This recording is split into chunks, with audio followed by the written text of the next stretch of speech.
Have you ever wondered how deeply corruption has seeped into the roots of our society in India? It's a question worth pondering, don't you think? Now, let's first understand what corruption is. It's a form of dishonesty, a breach of trust performed by those in power, often for personal gain. In India, corruption is like a parasite, feeding off the vitality of our nation. It manifests in various forms, from the public sector to politics. Imagine a government official accepting bribes to turn a blind eye to illegal activities, or consider a politician using public funds for personal luxuries. These are classic examples of corruption. Corruption isn't just about money changing hands under the table, it's also about power, influence, and a lack of ethical judgment.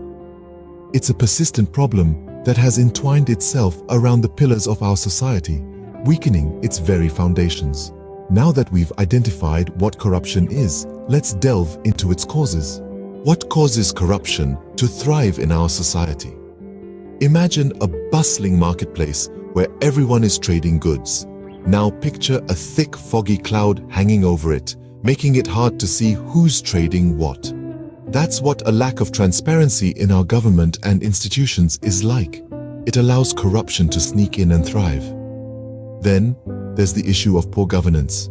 Think of a ship sailing without a captain. It's bound to crash, right? In the same way, when those in power fail to guide and monitor our institutions properly, corruption finds a way to creep in. Social inequality too plays a big role.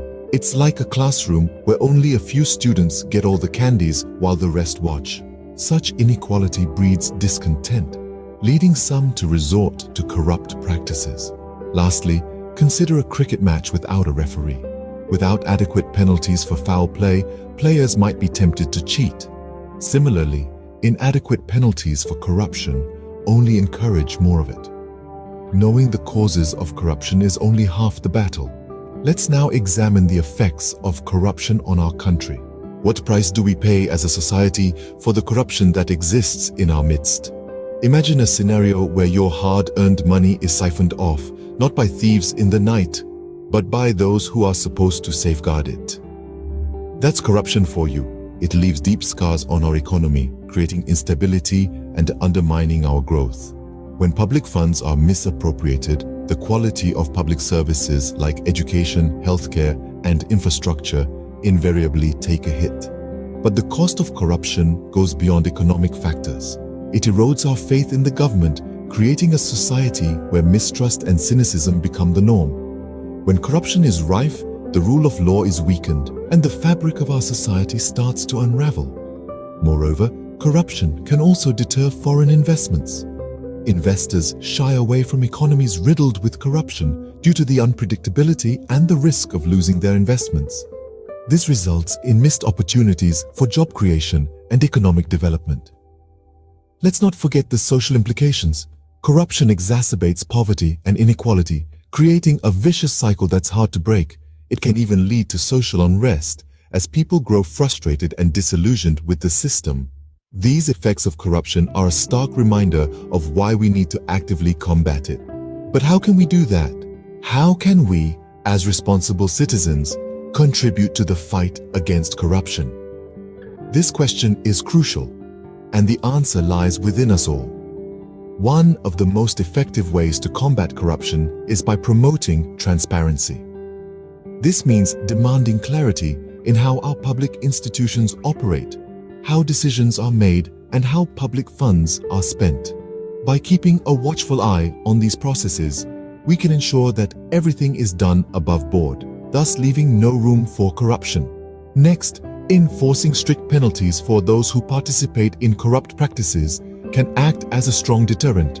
If people know that they will face severe consequences for their actions, they might think twice before engaging in corrupt activities. But the fight against corruption doesn't just involve rules and punishments. It also requires us to foster a culture of integrity within our communities. We need to instill values like honesty, accountability, and fairness in our children, and lead by example in our daily lives. This way, we can create a society where corruption is not just frowned upon, but is seen as unacceptable. Finally, it's essential for us to hold public officials accountable. This means not just voting in elections, but also staying informed about their actions and demanding honesty and integrity from them at all times. And let's not forget to reject bribery in our own lives. It's easy to point fingers, but we must also ensure that we are part of the solution, not the problem. Remember, every step taken against corruption, no matter how small, can lead to a more just and equitable society.